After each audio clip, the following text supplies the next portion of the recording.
It was a warm Friday evening in February, the kind of Canberra summer night that arrives soft and still. The heat of the day bleeding slowly out of the bitumen, the air thick with the smell of dry grass and eucalypts drifting in off the hills. Somewhere behind her, not far, barely a kilometre, the Royal Canberra Show is still going. She can probably see the glow of it above the tree line if she turns around. The Ferris wheel's still turning, the sideshow barker's still calling. The whole city seems to be out enjoying itself on opening night. The way it does every year. The way it always has. But she's not there anymore. She's here. And her white Mini has rolled to a stop on Parks Way. Not parked, just stopped. Coasted to the gravel shoulder with nothing left in the tank. The engine gone quiet in the middle of a breath. The road ahead of her is wide and dark, cutting through the open parkland on the western edge of Lake Burley Griffin. There are no street lights, no houses, just the road, and the water somewhere off to her right, invisible in the darkness, but present. She can feel the coolness coming off it, hear the faint lap of it against the bank below. She gets out of the Mini. The night air's warm in her arms. In her handbag, left on the passenger seat, or carried with her, we don't know, is a small silver bracelet, engraved with a friend's name. She bought it at the show just over an hour ago. It's a gift, just waiting to be given to a precious friend. She looks up the road, and ahead of her, already parked on the gravel verge, is a dark coloured sedan. It's got New South Wales number plates, and there's no movement visible inside. It's just sitting there, waiting. She begins to walk toward it.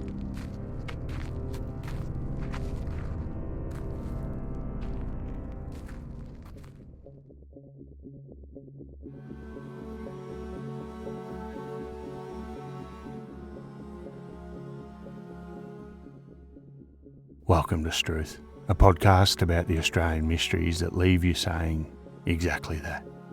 Cases drawn from the true history of this country. Told without embellishment, because the truth is always more disturbing than anything we could invent.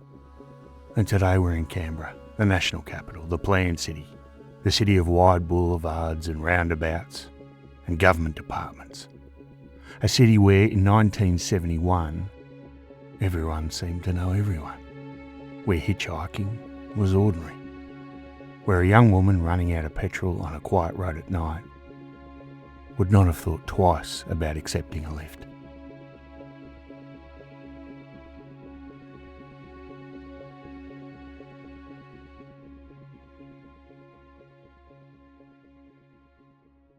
Keren Rowland was born on the 9th of December 1950.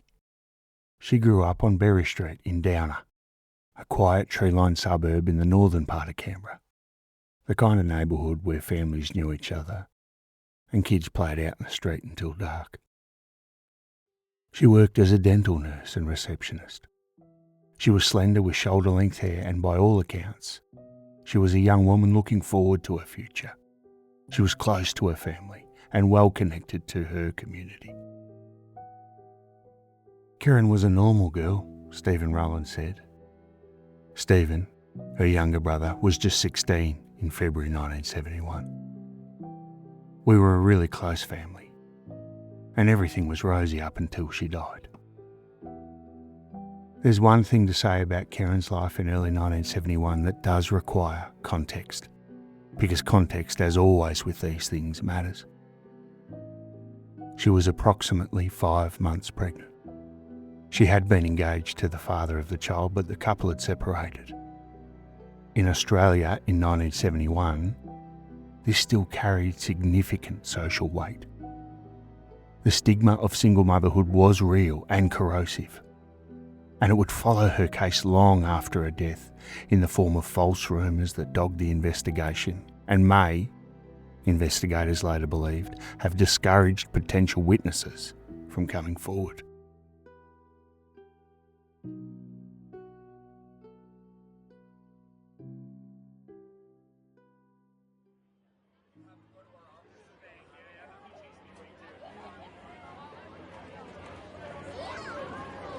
The 42nd edition of the Royal Canberra Show was one of the biggest nights on the capital's social calendar. Thousands of people turned out to Exhibition Park.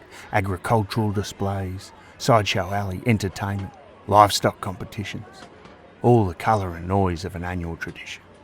And Keren was among them. While she was there, she stopped at a stall and bought that small silver bracelet. It was engraved with a name, Lynette, a gift for a friend. She slipped it into her handbag. She would give it to Lynette another day. After the show, the plan was simple. Keren would drive her white Mini back into the city centre, pick up her sister Christine, and the two of them would go to a party at the Statesman Hotel. It was a thoroughly normal Friday night for a young woman. But plans shift, and Christine decided to ride with her fiancé John and a group of friends. Keren would follow in her own car, and the two groups set off. A short way down the road, John glanced in the rearview mirror, and Keren wasn't there. He pulled over. He waited 10 minutes, perhaps 15. He drove to Keren's house to check whether she'd turned around and gone home, but she hadn't.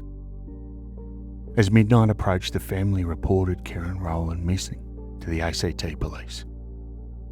Officers found the car quickly. The white Mini was locked on Parks Way in Campbell, the wide arterial road that runs through the parkland beside Lake Burley Griffin. The petrol tank was bone dry. She'd simply run out of fuel here on this particular stretch of road at this particular hour of the night. Soon thereafter, a witness came forward. They'd seen something between 9 and 9:45 that evening, so perhaps within minutes of Keren's car rolling to a stop.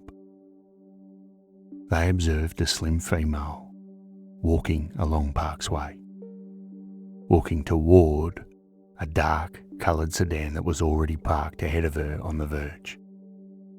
It had New South Wales number plates, and it was the last confirmed sighting of Keren Rowland.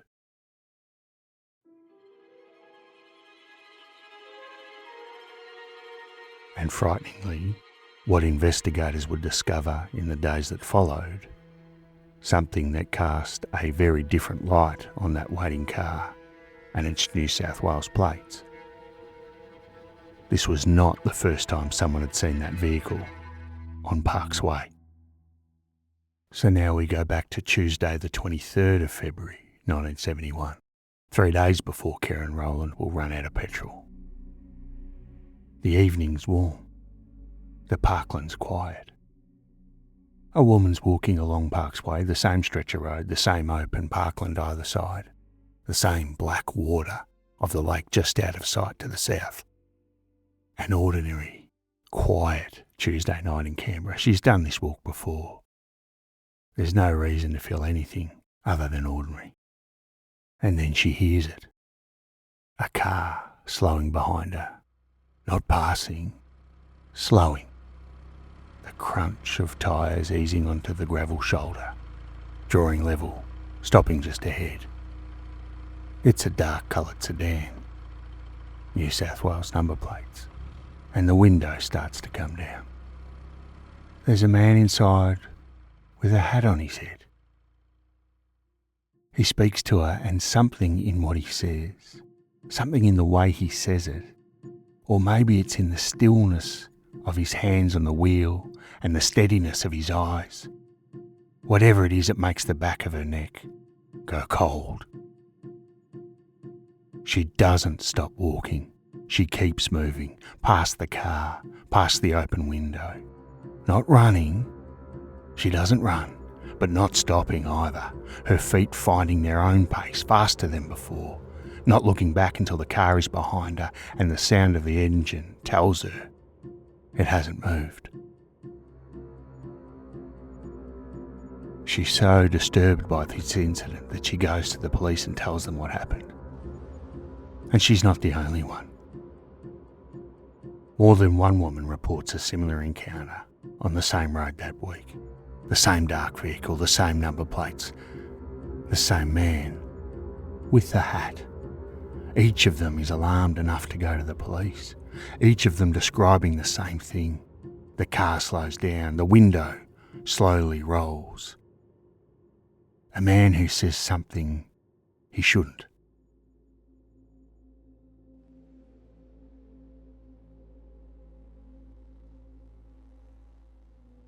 Police are even able to identify him from the descriptions, and they bring him in. He tells them that his car was garaged on the night that Keren disappeared, and they can't find anything to directly contradict that, so there's not enough to charge him with. That man is never named publicly. Within the investigation, the officers give him a nickname drawn from those witness descriptions, from the one detail that kept coming up: Harry the Hat. He's never charged, but the witnesses are real. Their accounts are on record, and 3 days after those women walked away from his window and went to the police, a 20-year-old woman ran out of petrol alone on that same stretch of road at night and was seen walking towards a dark sedan with New South Wales plates. Whether it was the same car, the same man, the same hat, police were never able to prove it either way. Keren's father, Jeff Rowland, didn't wait for police to search for his daughter. He searched himself. He dragged lakes, he searched rivers, he walked gullies and drove backtracks through the surrounding bush country. He spoke to anyone who might have seen something. He refused to stop. He couldn't stop. Police conducted their own searches, of course. On the 5th of March 1971, they dragged Lake Burley Griffin. Search teams moved through the Borrow area near Tarago. They covered the road from Tarago to Galala. They searched the Doughboy Corner area on Kings Highway near Bungendore. Hundreds of square kilometres of the country surrounding the capital were examined, but they found nothing. For nearly 3 months, Keren Rowland seemed to have vanished. And all that time, 80 days of searching, of dragged lakes and walked gullies, and police teams fanning out across hundreds of square kilometres of the surrounding countryside. She was just 10 kilometres from where her car had been found. She was alone in the pines.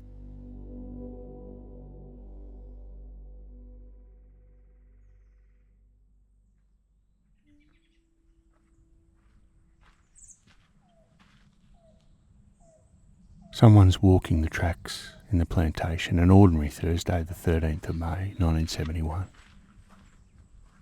They're following a path that they've likely walked before. The rows are all familiar, the carpet of brown needles crunching underfoot. And except for that crunch, the particular quiet of a place where the trees absorb sound before it can travel too far. And through a gap in the canopy, the airport fence is visible to the north. Somewhere beyond it, the sound of a plane lifting off. And then they sense something. It's not a sound, not a movement. Something noticed at the edge of vision that shouldn't be there. A shape where the ground should be flat.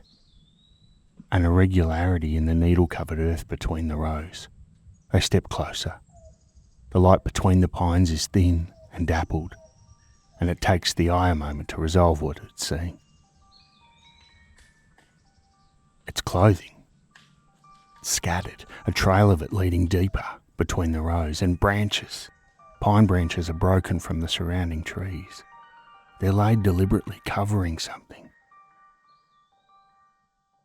The search that had covered hundreds of square kilometres on the countryside around Canberra was finally over.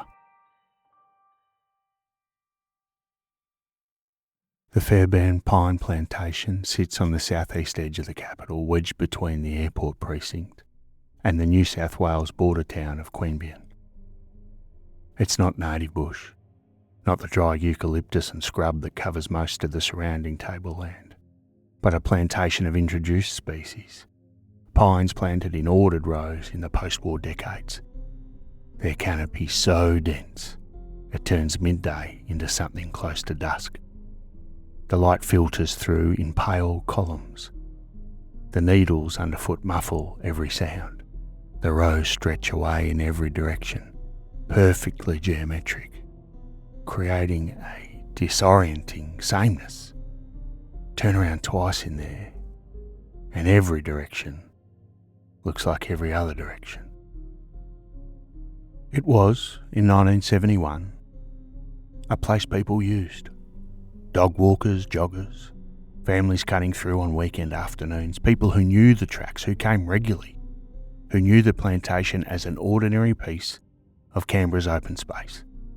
Not far from the eastern edge, a simple stone memorial marks the spot where an RAAF Lockheed Hudson crashed on the 13th of August 1940, killing 10 people. 3 federal ministers among them on their way to a cabinet meeting. The memorial sits quietly among the pines. People walk past it on their way through.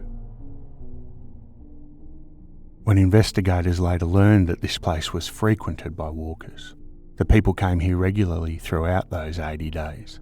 They were, in the words of one detective, very surprised that she'd not been found earlier. It's May, autumn in Canberra. The air's cooler now than it was in February. The light's thinner. The afternoons are shortening. The pines hold their colour regardless, evergreen, unchanging, indifferent to the season, in stark contrast to the native trees around us.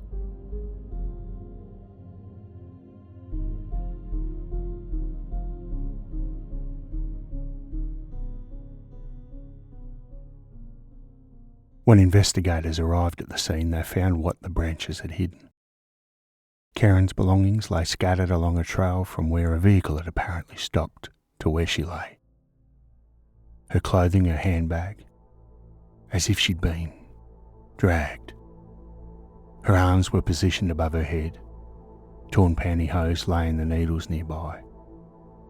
Empty beer bottles were scattered around her. The positioning of her body told a grim story of what had happened to her in this place. The cause of her death couldn't be established. The coronial inquest returned findings that were, in the words of those who examined the case decades later, inconclusive in virtually all respects. One thing was noted at the scene, and has never been forgotten by those who worked the case.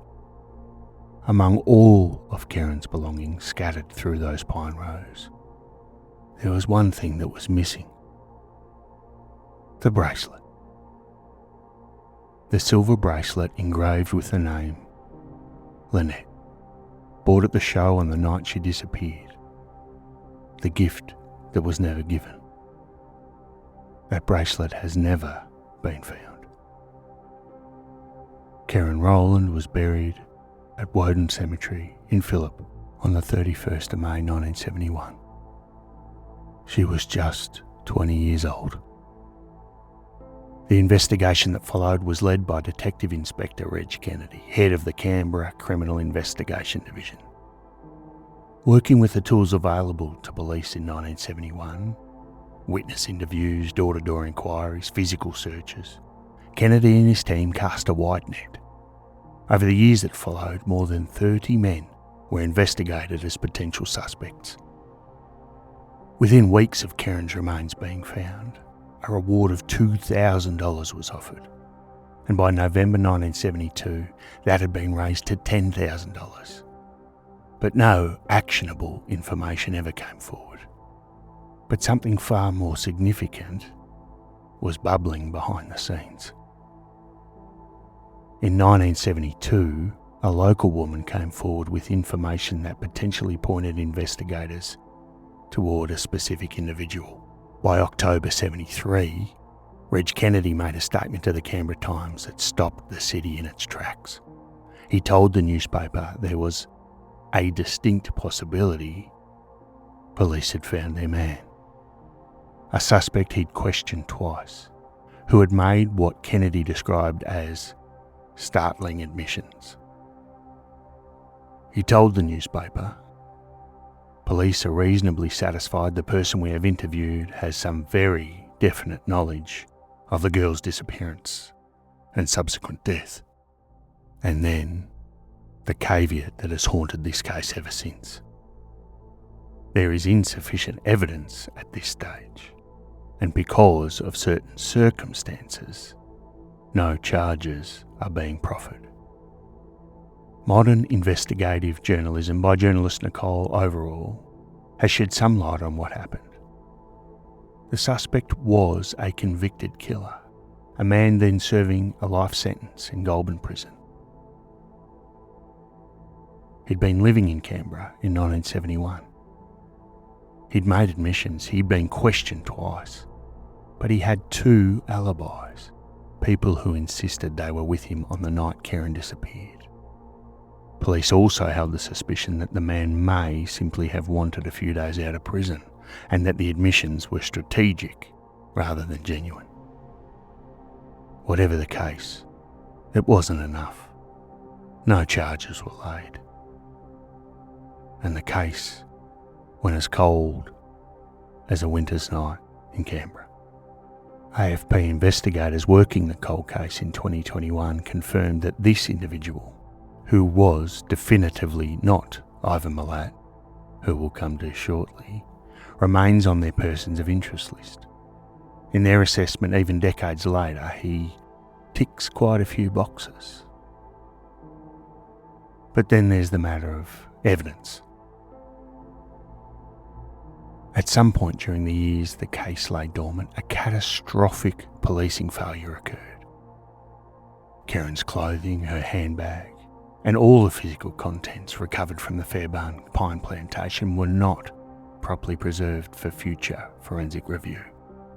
And so, when DNA forensic science emerged in the mid to late 1980s, the technology that would revolutionise cold case investigation and has since solved murders decades old, the physical evidence that might have identified Keren's killer was already gone, degraded, unrecoverable.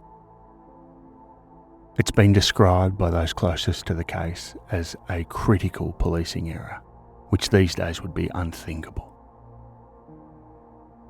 The fingerprints recovered from items at the scene were of insufficient quality for identification. The physical trail back to the killer was severed permanently by the failure to protect what had been found. And it's a failure the family has never forgotten.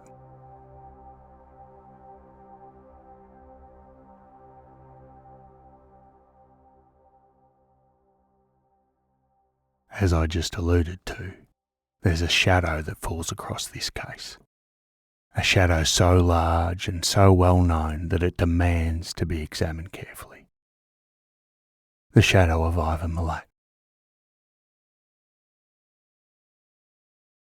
Ivan Robert Marco Milat was convicted in 1996 of the murders of 7 young people, backpackers and hitchhikers, whose bodies were found in Belanglo State Forest, roughly midway between Canberra and Sydney. He was sentenced to 7 consecutive life terms and died in prison on the 27th of October 2019, aged 74, never having confessed to a single murder. In February 1971, when Keren Rowland disappeared, Ivan Milat was 26 years old. He had a criminal record dating back to 1964. He was known to frequent the Canberra region, and his method, targeting young women, offering lifts, using remote forested locations, carries at the very least surface similarities to what the evidence suggests happened to Keren. But there is something more specific than surface similarity. On the 7th of April 1971, just 6 weeks after Keren disappeared, Ivan Milat picked up 2 18-year-old female hitchhikers near Liverpool in New South Wales. He drove them south on the Hume Highway, somewhere near Goulburn. He produced knives and threatened to kill them. He raped one of the women before they managed to escape at a petrol station. He was arrested and charged, but jumped bail and fled Australia, faking his own suicide before living in New Zealand for 2 years. He was only re-arrested in 1974. The rape charges then failed at trial and he walked free. 6 weeks after, Keren Rowland walked toward a waiting vehicle on Parks Way and was never seen alive again. Former New South Wales detective Clive Small, who led the original Milat investigation, believed the connection to Keren's case was worth taking seriously. In 2019, as Milat lay dying in a prison hospital, New South Wales police detectives reportedly visited him, interviewing him extensively, urging him to confess to additional murders, including Keren's. But he died without saying anything. Task Force Air, the New South Wales Police task force that investigated Milat's crimes, examined Keren's case. When investigators searched Milat's property in 1994, they were specifically looking for, among other things of course, a bracelet engraved with the name Lynette, but it wasn't found.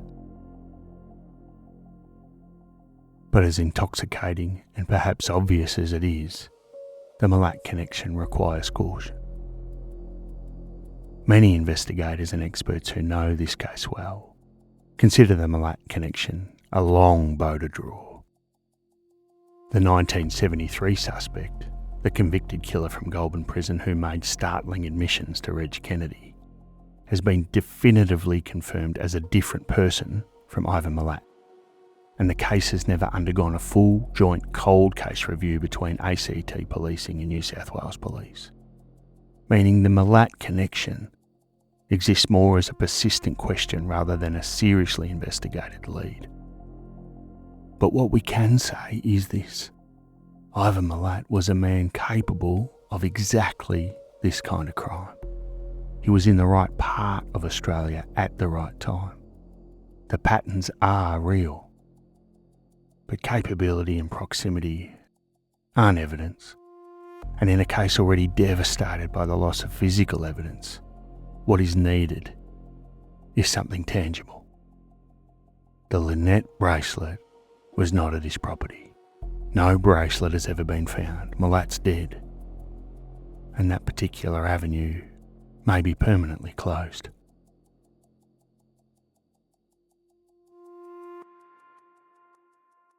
So for decades, Keren Rowland's case existed in that particular kind of purgatory, officially open but practically dormant. The evidence was gone, the witnesses were ageing. The trail was cold in the most literal sense. And then in 2020, 2 things happened simultaneously that changed the story. Detective Senior Constable Emily Beer of the ACT Policing Unsolved Homicide Team began reviewing the original case files. She was prompted by someone who had come forward with fresh information. Although the details of what that information contained remain confidential, as police work requires. But the review was real, and it led somewhere. On the 8th of December 2020, 7 forensic officers returned to the Fairbairn Pine Plantation. They were equipped with modern metal detectors, technology that didn't exist in 1971, and they were looking for the bracelet. The search was announced 1 day before what would have been Keren's 70th birthday. And on that birthday, the 9th of December 2020, journalist and historian Nicole Overall launched the Capital Crime Files podcast. We'll link to it in the show notes. The first season of that podcast is entirely dedicated to Keren's case.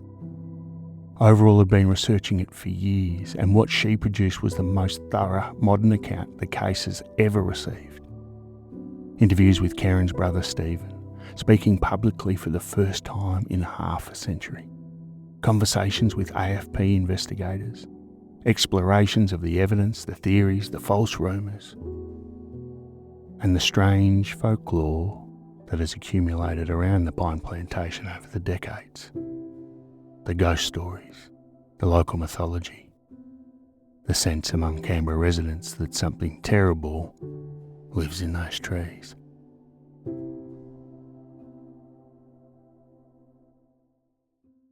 It's important to add that Keren's case exists within a pattern that, when you look at it clearly, is profoundly disturbing.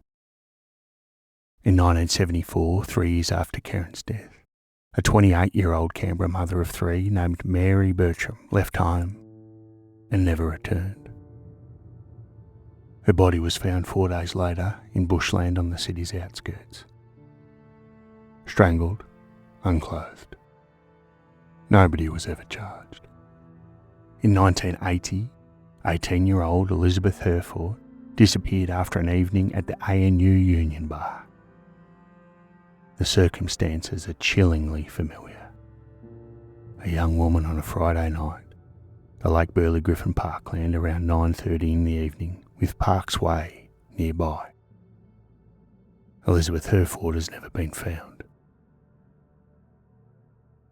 In 1984, 17-year-old Megan Mulquinney vanished after a shift at the Big W store in Woden Plaza, and she too has never been found. 4 young women, 4 cases, 1 small city, all unsolved. Whether these cases are connected, whether one person or a small number of people moved through Canberra's geometry for more than a decade, taking women, is a question that investigators and journalists have asked with increasing urgency in recent years. 2024 and 2025, New South Wales MP Jeremy Buckingham pushed for a formal parliamentary inquiry into dozens of unsolved homicides and missing women cases along the New South Wales coast from the late 1970s onward. The question of possible serial offending across the region has not gone away. It has, if anything, grown louder. No conclusions have been drawn, but the question deserves to be asked, and asked clearly. Did the same darkness that took Keren also take the others? And if so, does it still walk among us? One thing we do know, perhaps the only thing we have to cling to in terms of Keren's killer being brought to justice, is that there is a bracelet somewhere. That small silver item engraved with her name, Lynette, that was bought at a show on a summer evening by a 20-year-old woman who wanted to give her friend a gift. It's been missing for 55 years, and police believe whoever took Keren Rowland may have kept it as a souvenir. It might be buried. It might be in a drawer somewhere, in a house, in a city that still doesn't know what happened on that warm Friday night in 1971. And in this way, that bracelet has become the heart of the case. Whoever took it is the person that has the answer. Jeff Rowland died without knowing what happened to his daughter. He spent years searching, dragging lakes, walking gullies, driving backtracks, speaking to anyone who might know anything, and he never got an answer.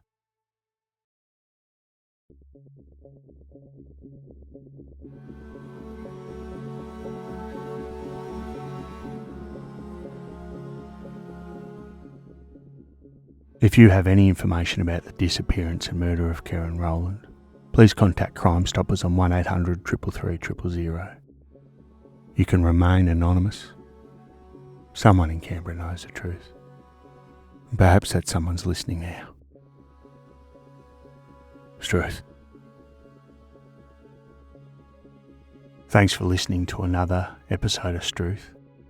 This one was a request from Tugun and Sandy, who are long-time listeners to the show. They've been supporting me since I started, really. So a big thank you to them for pointing me in the direction of this important case, one that needs to be covered and spoken about. Thanks to everyone for the support, the kind messages, all the comments on the different podcasting platforms that you listen to the show on. It makes a huge difference. It helps me get the podcast out to a greater audience. So please keep doing that. Follow us on the socials. For those of you who are listening for the first time, we're here every Wednesday with another episode of Strewth, and occasionally I chuck in some bonus episodes as well. But the only way to make sure you don't miss anything is to hit subscribe or follow wherever you get your podcasts. Thanks for listening. I'll catch you next week.